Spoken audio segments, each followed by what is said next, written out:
This is a presentation of Northeast Streaming Sports.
Good morning and welcome to the debate show, November 1st, 2025. First day in the month of November. Look at that, man, time is flying this year. Maybe I'm just old, that's what it is. I'm here with Jack Hirsch and James Martin. I am BA. Today we have an assortment of debates. The first one starts off from yesterday's game. The Dodgers tied up the series with Toronto Blue Jays in the World Series. It is 3-3 with the game coming tonight. Game 7 coming tonight, and I think James called that. But let us get into the debate here. Shohei Ohtani, I always massacre his name, was intentionally walked 5 times in the game 3 of the World Series. Should Major League Baseball enact a rule to discourage teams from issuing intentional walks to superstar players? Hey, Brent. Go ahead, Jack. You got to decide, Brian, who's going first here, whatever. We could have a stalemate. We could be staring at one another. Because, you know, I did decide. I said Jack. I was ready to counter James's argument, whatever it was going to be, but maybe we were even going to be on the same page. You know, I'll find that out later. That'll only be slightly delayed. But the answer is absolutely yes. I'm tired of this intentional walk thing, and I'm tired of this old school thinking, oh, don't change any of the rules of baseball. This is how it's been all along. Well, if they're bad rules, just because it's a tradition, you want to keep a bad tradition over and over. And I don't want to hear how the game should be played. I mean, people evolve with the times. Baseball is an entertainment business first and foremost. Talk all you want about it being a sport. It's entertainment. As great a player as Ohtani is, he's an entertainer at the end of the day. That's what people are paying for. People are paying to see Ohtani play. They're paying to see him have a bat in his hand. Can you imagine if Babe Ruth was reincarnated? And all of a sudden we could have him for one day, one game, the amount people pay scalpers for tickets to show up at that game. Babe Ruth comes from the grave. He's playing one game. And can you imagine they intentionally walk him every time he gets up? It's ridiculous with Ohtani. Baseball has got to make an adjustment. Now, I know people could say, well, the pitcher could walk him anyway, just fake it, pitch him out of the strike zone, give him pitches bad enough that he's not going to swing at. No, the penalties have got to be more severe on an intentional walk. Instead of the player getting one base, let him get 2 bases. Discourage an intentional walk. Okay, there's no one on base. You want to walk Ohtani, he gets second base. So he's going to now get the equivalent of a double. He's going to be in scoring position. Also, there should be a rule that maybe, and this is my idea, that every team should designate one player who, once you walk them, the first time, every time you walk them, they get 2 bases, not 1. 2 bases, not 1. So you have a designated player who really, if they get walked, there's severe penalties on the opposition. But to just keep walking Otani like that, if it's a strategic thing, I understand it. I can forgive it. If it's extra innings and the team has someone on second base in scoring position, and Otani's up and he has a chance to knock in the winning run, yeah, first base is open. You can walk him to get to the next hitter. That's strategy. But to play scared like that and keep walking him over and over every time he gets to first, and they did the same thing with Aaron Judge as well, takes away from the game. It diminishes your stars. And I don't want to hear baseball strategy, this and that, because the strategy is it's weak. It's really weak to do that. And people come to see Otani play in large part. The World Series, you're coming basically to watch the game, not a particular player. I get that. But especially during the regular season, a lot of people turn out to watch a particular player. When the Dodgers on the schedule, people are more likely to show up at the game because of Otani. Same thing with the Yankees with Judge. They've got to limit the amount of intentional walks. Exactly what's here. They've got to come up with a rule. And the last thing I said a while ago, and it took about 20 years to enact what I said about pickoffs at first base, delaying the game, where pitchers shouldn't be allowed to throw to first an unlimited amount of time to hold a run on. I swear to you guys, I've been a proponent of this long before it was even discussed as a rule. Once you throw to first base for the third time, and if you don't get that runner out, the runner automatically gets second because it created more of a challenge. And lo and behold, they adopted something I've been talking about for all the years, even though I'm sure not one rule maker heard what I said. So you mentioned, Jack, you mentioned at the beginning of the statement about Brian picking somebody, and that maybe I will agree with you. Maybe we agree. You're as usual. You're absolutely wrong. We typically disagree on a lot of things here. I disagree with that because it's not an unfair advantage. Not an unfair. Let me tell you what's an unfair advantage is being born gifted as a player like Otani, being born gifted like Will Chamberlain, being born gifted like Shaq or LeBron James. Barry Bonds, you can't go up against these type of guys without some sort of strategy because they're just. I get what you're saying. I will give in to fans come to watch a game. That's fair, totally fair. But the name of the game, no matter what sport it is, it's winning. Is winning. And if you have a tactical advantage that you can use that goes into the game, why not? I'm going to walk him. It's not as if he walked. Somebody walked him when he hit 3 home runs in a row.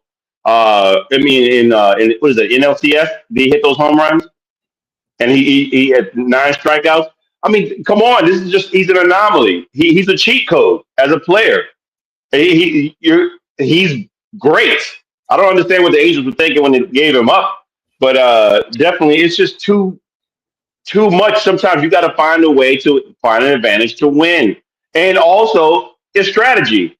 Who was following up in the lineup behind Otani? It was Mookie Betts, and Mookie Betts until last night has been having an abysmal playoffs. He's been like mediocre. So yes, I want to walk him to get to the next guy that's not doing well. And you mentioned that they walked him in the game 3. Game 3 was an anomaly. It was 18 innings. I'd be walking him too. Walking everybody because everybody's arm's probably about to fall off by the time you eventually get to a win. Finally, they didn't walk Freddie Freeman. He had a walk off. My thing is, look, in every game, there's always somebody that's just a cheat code. Adrian Peterson, when he tore his ACL, he came back. They didn't have a passing game. They put 8 in the box. They still couldn't stop him. Shaq, Hacker Shaq. It was allowed. It was a foul. You figured it out. They tried. There was no way to stop him because he was 300 plus pounds and a dominant player. They had to figure out a way to stop him. The tush push, which you and I disagree on, I think it's still a fair advantage because you got to find a way to win. Teams have to figure out a way to stop it. Otani being walked on. I mean, walked. Look, they're the highest paid team in the league. You walk him, the next person's supposed to come up and hit a home run or hit. That's just, I don't want to hear anything about being unfair because again, they pay the most for their players. They're paying for championships, as Bo would say. So I don't want to hear that. If I found a tactical advantage to be able to stop you, I'm going to use it, and I have no problems with what they're doing. And we're in Game 7. They still found a way to win last night, and we're going to 7 games. So what are we talking about here? Well, the Dodgers, they didn't walk them last night, okay? It wasn't the intentional walks the same way. The Angels, you said you don't know what they were thinking of wanting to move on from Otani. They didn't want to move on from Otani. They badly wanted to re-sign him. He was a free agent. The Angels aren't crazy. They wanted to re-sign Otani as badly as the Cleveland Cavaliers wanted to sign LeBron James when he first became a free agent. So I don't know where that's coming from. Okay, when I'm a visiting manager, Otani's coming to my ballpark, and I'm going to announce beforehand he is not going to get a chance to beat us. I am intentionally walking him every single time he comes up. I'm going to announce it beforehand. Intentional walks. Wow. That's going to go over great with the fans, with attendance, with the TV networks, with Major League Baseball. Wow, that's going to go over great. So that's my strategy as the manager. I'm walking Otani every single time, no matter what. And as soon as he gets up, the catcher holds up his hand, the intentional walk sign, and that's it. And I'm being upfront. He's not swinging a bat with me. How do you feel about that now? I mean, I still think it's strategic. Again, who is the most? Who is the most? Who would I say? Well, hold on. You asked me a question. Let me say this: who is the most walk baseball player in the history and still led the MLB in home runs? Barry Bonds. I mean, you can't argue anybody's more walked than him, and he did, and he still hit like the king of home runs, albeit his head grew the size of Megamind. Okay, so what happens? And that Barry Bonds was getting into this situation, going for the home run record. So how would you feel? A player is last game of the season, he can break a record, okay? And they for whatever reason, the other team doesn't want him to have it. It could be personal, strategic, as you like to call it. They intentionally walk him every single time he doesn't have a chance to swing the bat. Every single time. I mean, is that good for the sport of baseball during that time? I don't know. I mean, I would say I would rather see him hit a home run or have the opportunity to hit a home run. But at the same time, I get where the baseball team is coming from that's defending against a player like that. You don't want to have it. First of all, I don't want to be, if somebody's about to lay a dunk on me, I don't want to be the guy underneath with my hand over my head on a poster. So I'm just saying, I still want to win. I want to win the game. So if it's an advantage to try to win, then why not have that advantage? I just don't look. You're looking at the anomaly. I'm just saying you're looking at the anomaly situation. That's more of an anomaly. I mean, it's not like you're walking everybody. You're walking that particular player. I mean, I'm okay. Listen, I'm okay with intentional walks if there's more of a penalty, if there are more consequences. If a team is ahead by 1 run and Otani comes to the plate and they want to intentionally walk him, but he's given 2 bases, second base instead of 1. If they want to take that type of gamble, enacting your rule, then I'm all for that. If you want to stick to the old rules of baseball, that's how it is all the time. You can walk them, this and that. it's blatant disrespect for fans coming out to see Ohtani. Ohtani's a performer. Judge is a performer. They're more than just, these guys are more than just players. That's the thing. Certain athletes are box office. People buy tickets to the game to see them. I know myself, when I go out to get tickets to a game, an NBA game, I'm looking at the schedule. If I see LeBron James is playing, my friends used to send me out to get tickets for for all of us to go to the game. They trusted me to pick the right game. I look for a player that's a box office attraction, even if the team is so-so. They want to get excited about something, okay? And I'll tell you a very quick funny story. Dwight Howard, when he left Orlando Magic, they'd gotten, I think, to the finals the year before. But I got tickets for the Orlando Magic, and I come back to my friends, and they go, "You idiot, they're no longer the same team. What are you doing?" I said, "Yeah, but look what they did last year. It's about winning, fellas. You always tell me it's about team." So, that was kind of amusing, my interaction I had with them. But I said my piece on that. It's more than just the game sports. These guys are a few of them are such high-level entertainers. You gotta, protect the fans and the integrity of the game to a sense. But Jack, I'll say this one little thing and let B go in. You said one thing about disrespect to the fans. Ultimately, what matters is the respect of the player. I think they had total respect of Ohtani and knew what he's capable of and had to eliminate that. That's just what I think that's ultimately what matters. I get the fans, fine, they pay the bills, but they're going to be entertained no matter what. That's right. It's about the money, really. At the end of the day, I gotta say this: you're hyping on the fact that he was walked 5 times. 4 of those were intentional, not all 5. But he was at the plate. He got on base 9 times in that game. The first 4 times he got on base were all extra base hits, Jack. That guy is a threat. Okay, and all 4 of those intentional walks happened in the extra innings. Do you think I want to put the best hitter on, have my pitcher face the best hitter in baseball in a game-winning or a game-changing game in a World Series? Like your ex-coach used to say, Herm Edwards, you play to win the game. You like to use that a lot. I'm going to tell you. You play to win the game.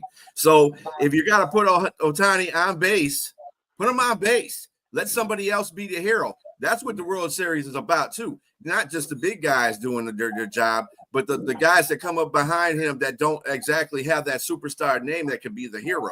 You know what I'm saying? So that's the whole thing about the Brian, you missed the point. For the playoffs, if the game is in extra innings, I'm good with the rules saying they can intentionally walk Ohtani, anyone else without any penalty. Ohtani, Judge. If a game is in extra innings, a playoff game, I'm fine with that.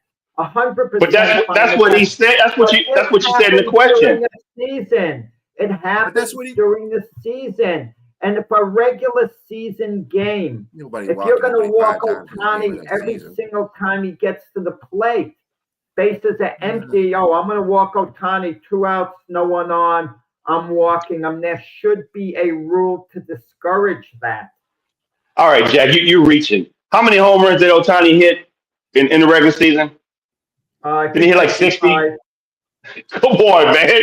It's unreal. I mean, he's up there still. So if he's still getting intentionally walked like that. He's still hitting the ball, man. I mean, his numbers are still like way up there. So it's not something that I don't think anybody's complaining about that. I think you're reaching. I think anything is respect. Exactly. I think it's the main thing. Level of respect when they intentionally walk them, but I don't want. If there was a rule that you can intentionally walk a player or walk them one time during the game, okay. I would maybe give a little leeway. I'm talking about enacting some type of rule, which would be negotiable. Okay, I don't have any particular rule etched in stone how they should go about it, but there's got to be some type of adjustment. I mean, when was the last time there was 5? I mean, somebody got walked intentionally 4 times. No, I didn't talk 5 times because the 5th time. Well, that was that an was the extra. first. That was an extra innings of a World Series. They don't normally do that in regular season baseball.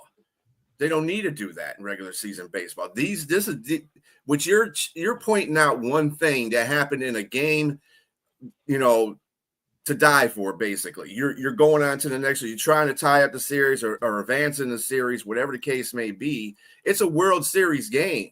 This isn't game 65 of a 182 game season. You know what I'm saying? It's not. So it doesn't make a difference. The playoffs, I'm okay. If it's extra innings in the playoffs, I'm fine with walking. I'm not strategic. That's fine. It doesn't happen in the regular season, though, Jack. They walk them a lot in the regular season, Ohtani. Not 4 times in a game. No, that's a bit extreme, but they could. That's my point. So really, what is the caveat here? The dude is still getting his hits. He's still one of the best hitters in baseball. I mean, people are going to see him in a World Series. It's Aaron Judge as well. Okay, Aaron Judge too, but I don't see him getting walked 4 times in the game either. In a regular season but game. It was walked 4 times. It was in extra innings. 4 times in the extra innings. But it makes more sense in the extra inning, though. I mean, who wants to give him an opportunity to get a? If you want to have a rule that you can intentionally walk any player from the 7th inning on, for example, I can be okay with that. But I don't want Ohtani getting up in the 1st inning, and getting intentionally walked right off the bat at the start of the game, for example. Until the rules are changed, I'm okay the way that things are right now. And I would be okay if it changed. Fine, that's what it is. If it had to do it, but I don't think there's any reason to change that because you're still getting star power, star moments from these big players. It happens. You're not stopping them fully. It's just not. It's impossible. So they are playing. It's I think we're reaching. Well, intentional walk. Ohtani's a designated hitter for the most part. Overwhelmingly, he doesn't play the field during the regular season. He pitches once in a while when he's healthy. He's going to pitch today, but if you walk him every time, he's irrelevant. They could intentionally walk him every single time. He becomes such a non-factor that who would want to see him play? Even Japanese fans who are in the United States who are looking forward to seeing the Dodgers play, they might think, why are we even coming out to the ballpark? He's not going to get to swing the bat. I mean, I don't think that's ever going to happen. You're taking one game and using it to an extreme. Like I said, he got on base 9 times in that game. 4 of them intentionally walked. One was they walked. The pitcher just walked him. And then the other 4 times he got extra base hits. Not singles, extra base hits. So the dude is doing his job. He's out there, and people are getting excited when he comes out there. It's you play to win a game. I don't know how many times I got to say that. If you got to walk that dude every time he comes up there because he's that much of a threat, that's like, let's go back in the day, when Babe Ruth was playing, and these rules apply. Do you think that in a World Series that they're going to just pitch him, they're going to pitch around him or intentionally walk him if it's an extra innings and he has a chance to win it because Babe Ruth was the dude? So if you got a GOAT coming up there, I'm not, nope, take first base, go to first base, unless it's occupied. I mean, that's the only way that I would pitch to him. But other than that, no, you're going to first base, buddy, because you're not beating me. I'm going to have one of your teammates beat me. That's strategy, Jack. It's strategy. Even for regular season, it's strategy. But for the World Series, it's the World Series. So you got to play to win. But anyway. All right, get on some football here. Who is tomorrow night's game between the Kansas City Chiefs and the Buffalo Bills more important to? Go ahead, James. I'll give you that one. Okay, yeah. Look, we got a 5-3 Chiefs team and a 5-2 Bills team, but it's more than that. I think they're almost evenly matched, but it's more than that. It's history. These guys have played against each other in the playoffs specifically. We go back to Jack. I watched your show Friday, you and Keith, and I listened to the discussion about Josh Allen, Lamar Jackson, and what they haven't done in the playoffs. And I agree with what Keith said. Is that Lamar Jackson had some issues with what he's done in the playoffs specifically, and Josh Allen. He actually played well in most of his games, in particular that 20. I think Keith didn't know for sure. He thought it was the AFC Championship. It was the AFC Divisional Playoff round where he threw outrageous numbers: 4 touchdowns, 300 yards, and they gave 13 seconds to the Chiefs, and in 13 seconds, Patrick Mahomes got them down for a field goal. So it's like Charles Barkley being on Michael Jordan's watch, Karl Malone being on Michael Jordan's watch. Nobody ate off of Michael Jordan during the championship runs.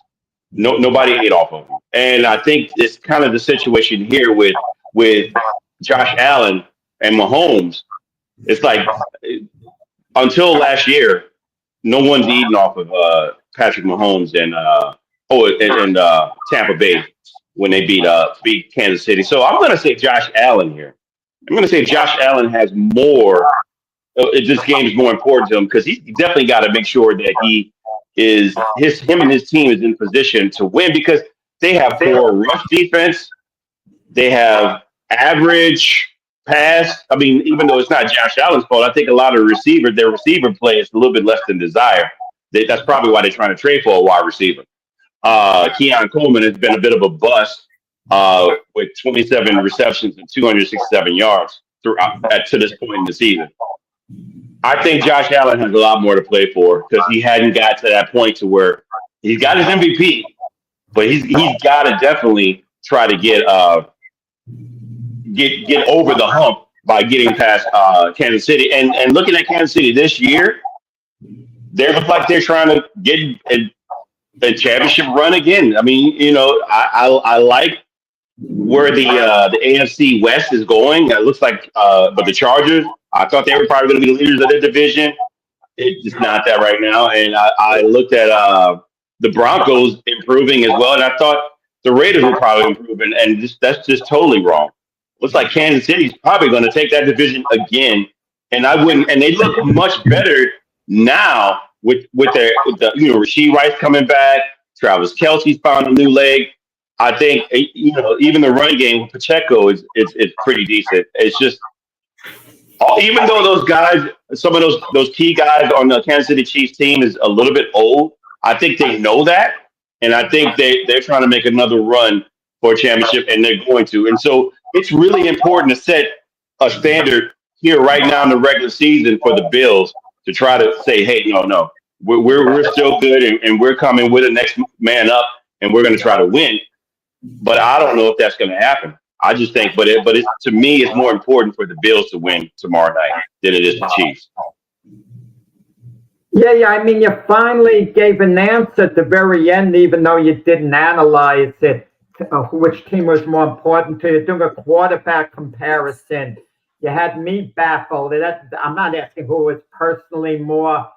The question's not personally who's more important to Patrick Mahomes or Josh Allen for their legacies in any way or at the current time. It's within the team perspective. I'm glad you kind of got it together in the closing seconds. Oh, my goodness. The question, you weren't answering the question at all until then, and I was just exasperated. I was kind of dizzy.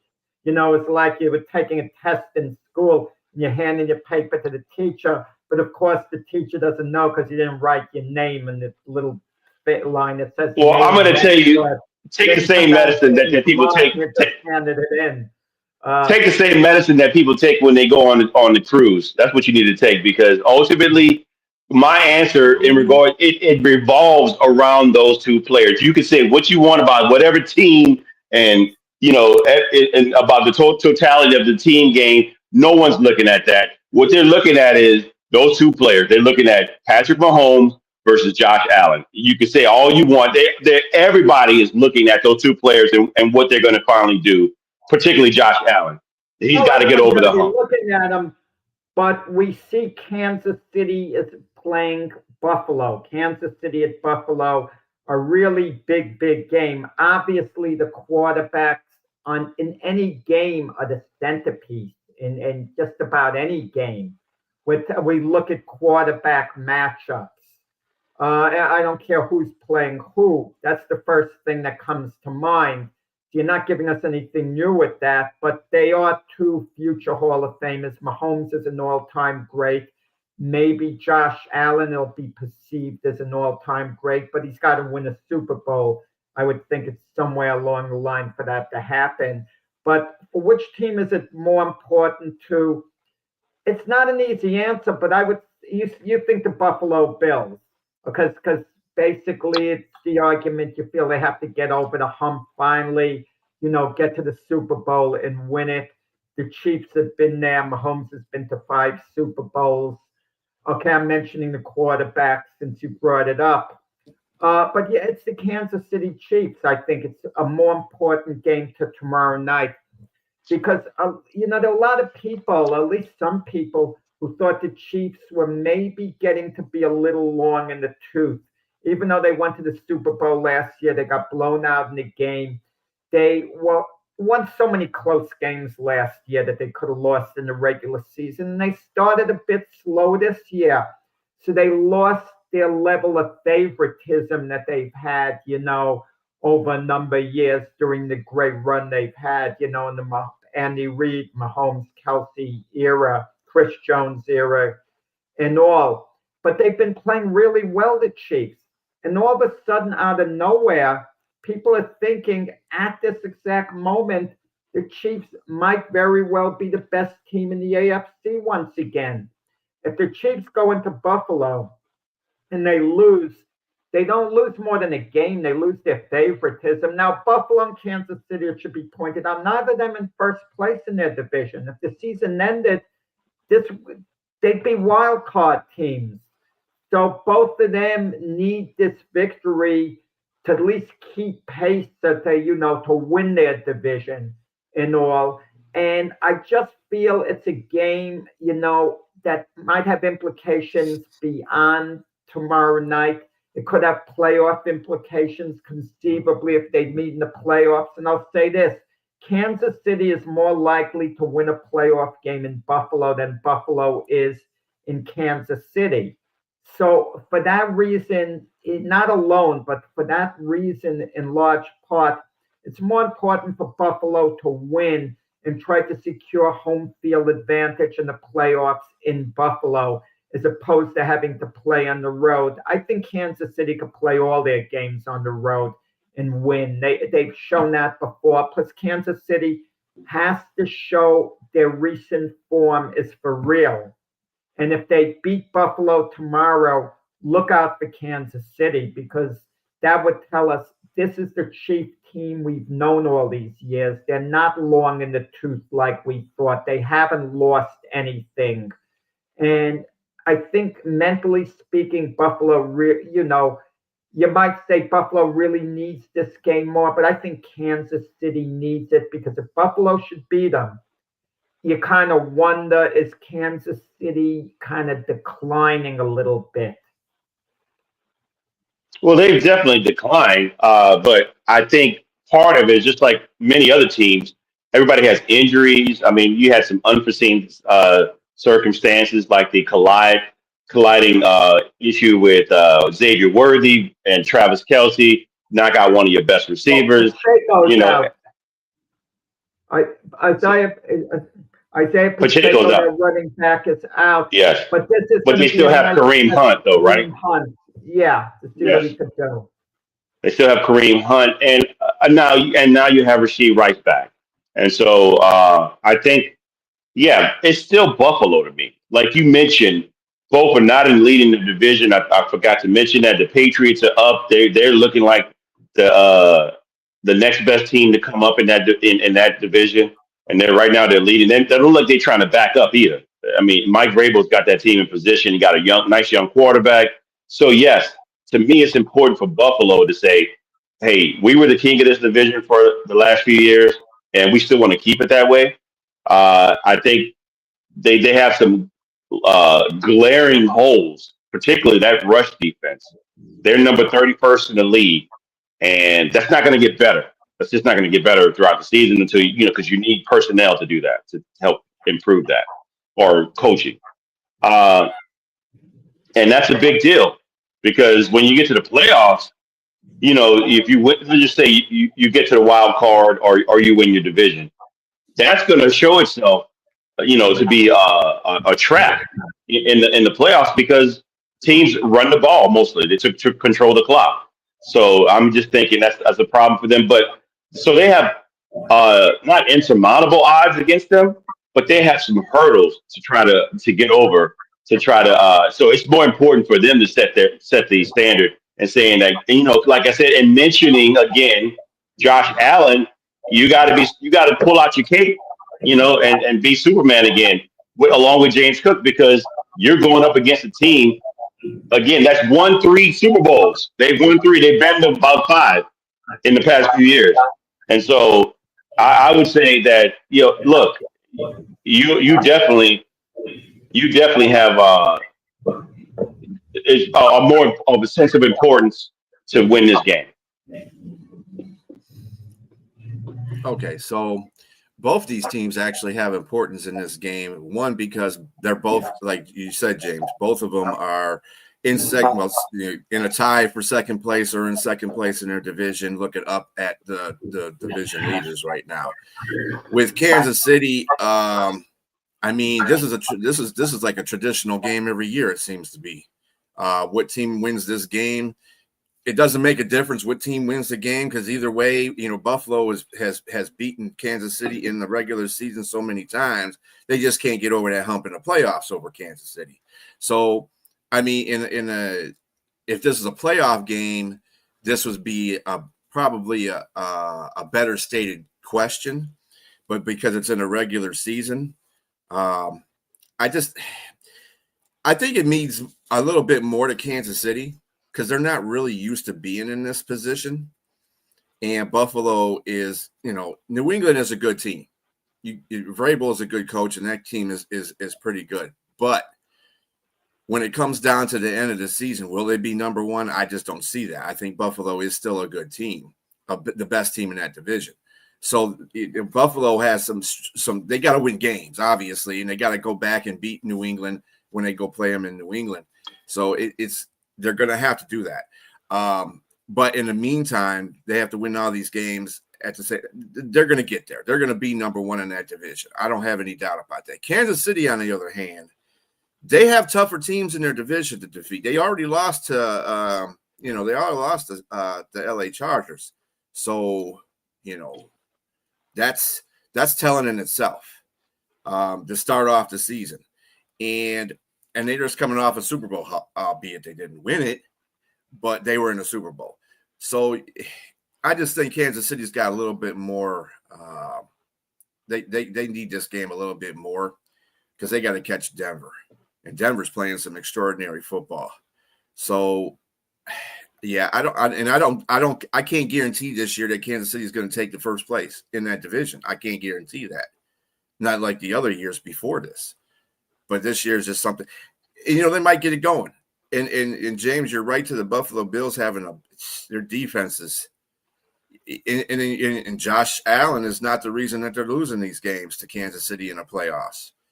But we're not really talking about the playoffs. We're talking about regular season. Buffalo has no problems with the regular season games.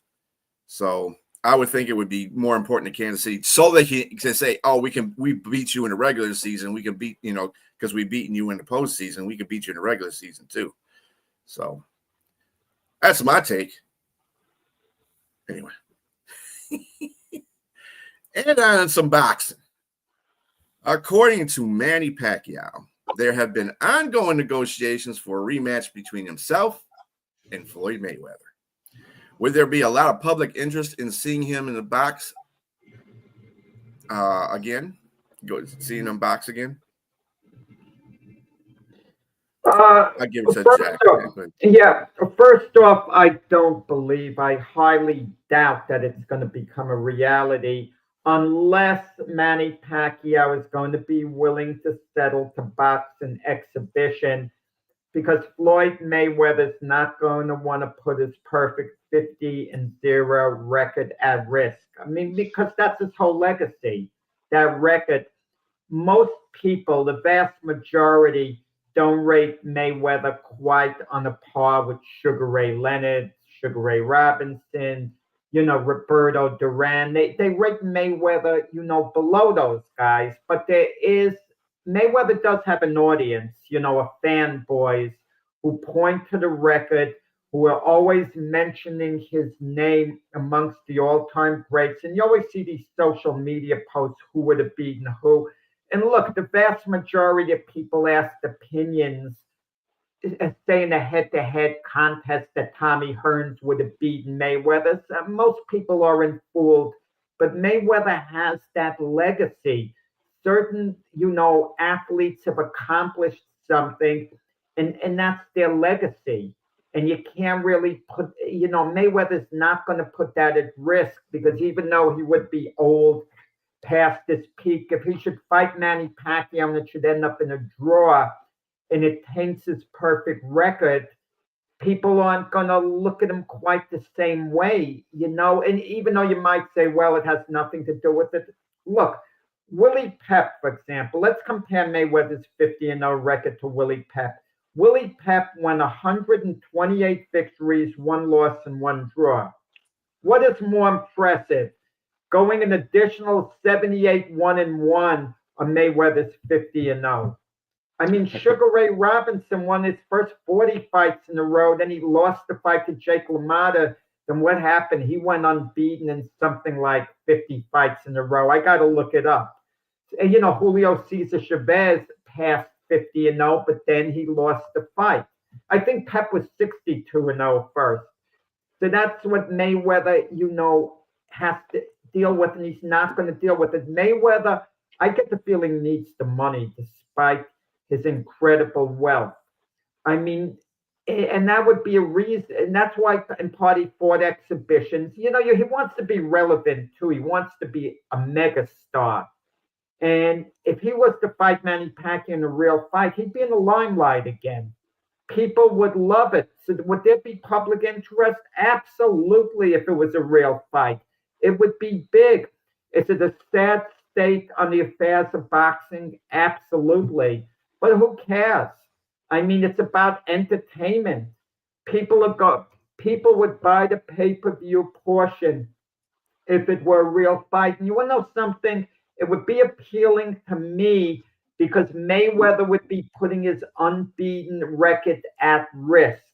That would be appealing to me. And also, Manny Pacquiao's age 46, but in his last fight, he fought a draw against Mario Barrios, who's a belt holder for a version of a world title. And more people than not think Pacquiao won the fight. Never mind that Barrios is awful if you want to talk about world class. But he's not a bad fighter, Barrios. He's a decent fighter. He's just not a championship caliber. How old is Barrios? Barrios must have been about around 30, so I don't remember. But that's irrelevant in that case. Now, Barrios just isn't that good. I mean, he's, what Barrios is the equivalent of? Okay, let me put it in perspective, okay? He's the equivalent. Baseball has a starting rotation of 5 starters, and it's a 7th game of a World Series, and it's like your 3rd or 4th best starter starting that game for you. That's the equivalent. A good pitcher, good, but he's not quite, the elite guy you want out there. But so yeah, there would be tremendous interest in it because it's about hype and everything. And if it were a real fight, if it was an exhibition, they were talking about Mayweather Tyson in an exhibition. We stopped hearing, but that's a carnival show. That's getting to the point of being stupid. But now you're talking about Jake Paul and Tank Davis scheduled to take place in a couple of weeks if Tank Davis is allowed to fight after this recent domestic abuse situation.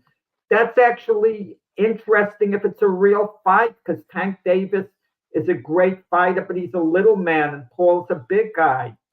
But don't give me an exhibition. If Mayweather and Pacquiao and seeing them box again, the answer is twofold. I hate to say it. If it's an exhibition, you can't do a twofold. This is a debate. Real, yeah. You can't do a twofold. This is a debate. You got to be straight on the fence, man. You got to pick one. Which one? Well, is it going to be a real fight?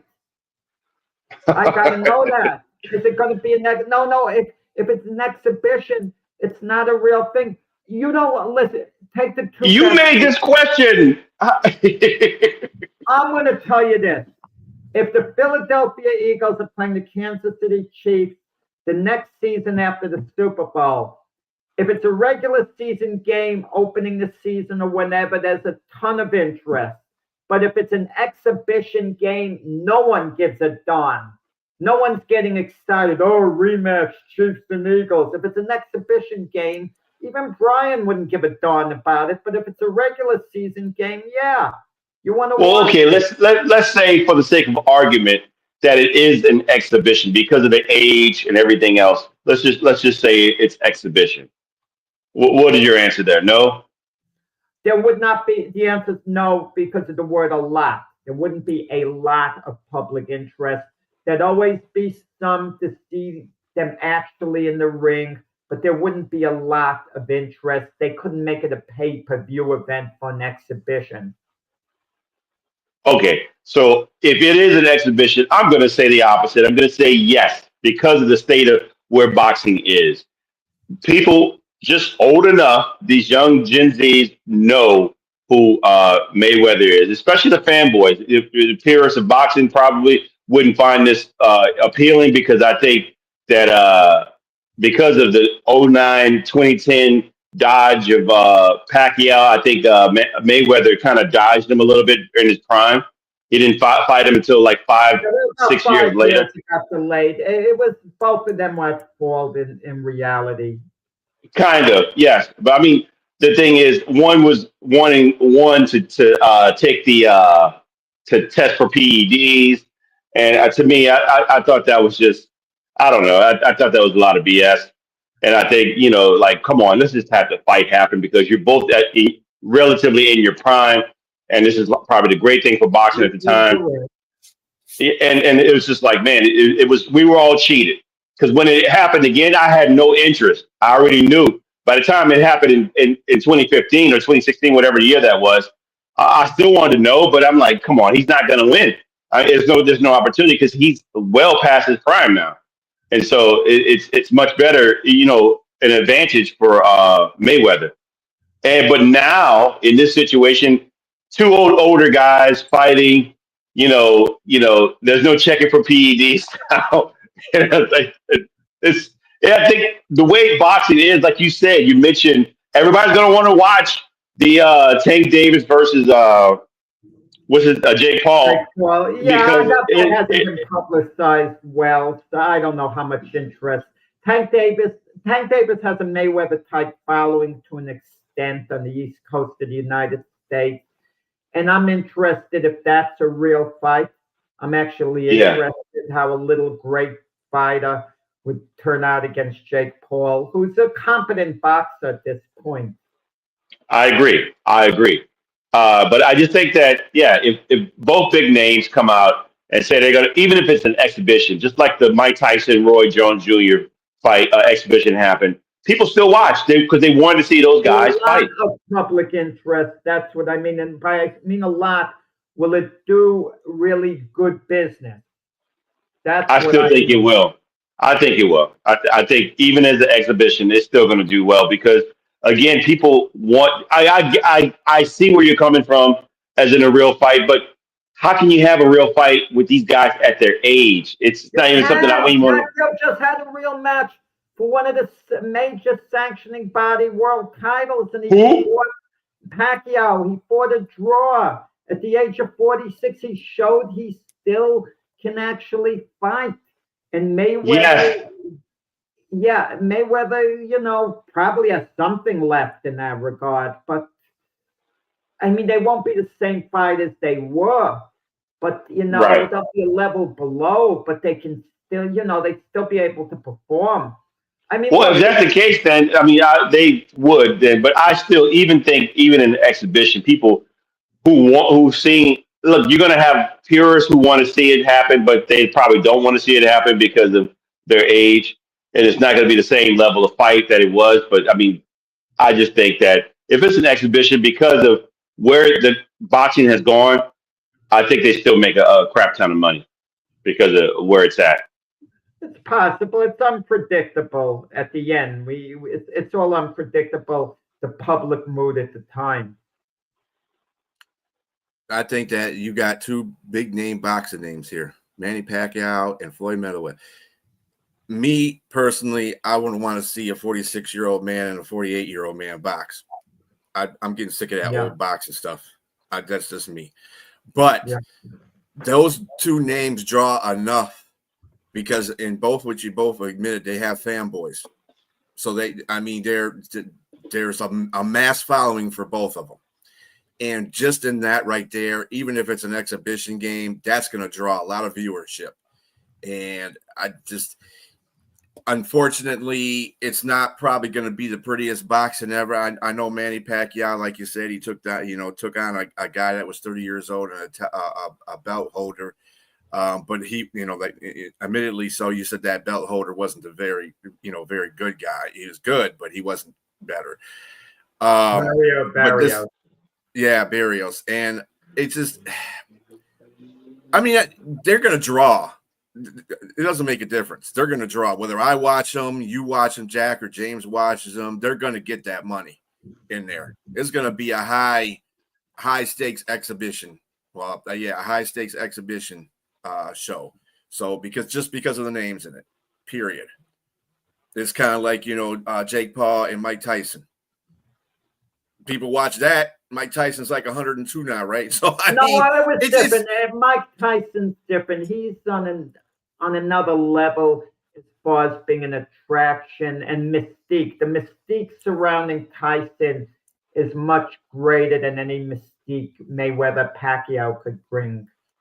Well, Mike Tyson is I don't know about that, but Mayweather, he's brought some major draws. I mean, regardless of, what you think about him, whether you like him or hate him. And if anything, that's the main thing. If you hate him, people still pay to watch, because they want to see him lose. I think he still has an opportunity to draw in a lot of people, even because for one, it's not like you're putting out a fight every 5 months or so. This guy, they like to see people come, and with a delayed absence or with a major, and you just pop up and say you're going to fight. People, that sparks interest, especially with what they had in the past, having a history in the past. I think Mayweather, he knows how to market. Yeah, that's one thing you can say about him. Money Mayweather definitely knows how to market himself and market a fight. So I wouldn't doubt that they make money, even if it is an exhibition. I'll tell you what would actually draw, even though it'll never take place and shouldn't take place. If Mayweather decided to challenge Terence Crawford for real, and Mayweather's claim he's never left the gym, I'm in great shape, I'll beat this guy. He get licensed. They could put the fight on in Saudi Arabia. It would be an incredible amount of money that would be made. Mayweather would get paid more than Crawford. Crawford would be just glad to get in the ring and get a lot more money than he'd get when he fought Canelo, but Mayweather would obviously get more. The only way Mayweather is going to box in a real fight if he's really hurting a bit financially. And it's crazy to think when you've made a few $100 million at least you're going to be hurting a bit financially. But Mayweather spends money crazily, really crazily. He likes to show off his fleet of cars, his jewelry, his this, his that. And people don't think someone could wind up broke. Anyone could wind up broke no matter how much they make if they go on these crazy spending sprees. And you get the feeling that Mayweather might badly need a cash infusion at some point, and he might just say, screw it. You know, who gives a darn? I'll put the unbeaten record at risk. I doubt if he would ever do that, though. I think it means too much to him because he protected it when he fought. He got his money in too many other things. And I'm gonna have to say, there's no way that he gets in a ring with Terrence Crawford. There's no way. He's too proud of a man. I agree. But there's always that tiny possibility. If someone is winding up broke or close to bankruptcy, let's say hypothetically, you might throw all that out the window. The only thing that could save is getting the ring again. You saw it in the Rocky movie when Rocky lost all his money, so on. Well, let's blame Paulie for that. For handing over the power attorney, handing the power attorney over to his accountant, his cheating accountant. That's like interesting, Brian, with all your money, and then Brian blows it, and Brian said he thought he was doing good business. First of all, anyway. Yeah, you gotta blame Rocky, like he said. People call me punchy. Yeah, definitely, you might be a little punchy if you're handing over the reins to Paulie regarding your money. Guys, we gotta analyze these sports movies someday. Like that, for example. How on earth did Rocky, with all the money, 10 title defenses, you have accountants, financial advisors, and Rocky's wife, Adrian, too, they're allowing Paulie to handle the money? And Paulie, you know, giving power of attorney to someone? I mean, the whole thing Hollywood. makes no sense. Yeah, it's definitely Hollywood, but Paulie couldn't even fill in for Mickey when he was on his deathbed as a coach. I mean, so yeah. How would you let him handle your money for your livelihood? Paulie, yeah. I think with Manny Pacquiao and Floyd Mayweather, they're in the time zone right now, meaning their ages, that this is still going to draw a lot of people. I don't think at Manny Pacquiao and Floyd Mayweather, even at their age of 75, is not going to draw any crowds. Okay, I think it's just their age. It's an ageism thing, but at the same time, you got to look at it. Would you watch them when they're 65, 70 fighting? No. I mean, the only boxer that I remember coming. Let me say this real quick because I know we got short time. That I remember watching come back into their late 40s was George Foreman. But George Foreman's an anomaly. He's like this big, huge power hitter. I mean, even though he lost speed, he still had that power.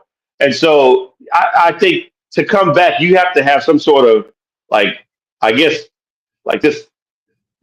larger than life figure, literally, to be that type of guy, and then to come back into your 40s to be like dominant. I just don't see it happening for Mayweather, especially like if he were to come up against a Crawford. Like you said, Jack, you don't think that's going to happen, but he'd have to be flat broke and desperate for that to happen. Me wouldn't watch that. I wouldn't watch Mayweather go again. I'd be embarrassed for Mayweather. I know, that's right. That's why I wouldn't watch. You know, I'm not as avid as a boxing fan as Jack is, and that just turns me off. Okay, you know, Jack has more of a relationship with the boxing community, and he knows his boxing. So, and I'm just an amateur out here looking at boxing. I wouldn't want to say. I don't care. I don't care who it is. That's way off. That's not even 6'7" no more. Anyway. This has been a very good debate, fellas. Enjoyed your company here. Enjoy Game 7 of the World Series. Your aforementioned Buffalo versus Kansas City on Sunday. There's a plethora of college football games going on today, too, that are important. Go Navy, by the way. A few seconds. Who we all got for the World Series? Who we all got? I'm going to go with you, James Dodgers. The Blue Jays. Because if they I'm going Blue Jays as well. I want the Blue Jays. I'll be rooting for the Blue Jays, but I think the Dodgers will win. All right, gentlemen. Well, you all have a great rest of your day. Everybody out there in the comment section, thank you very much for joining in, and adios.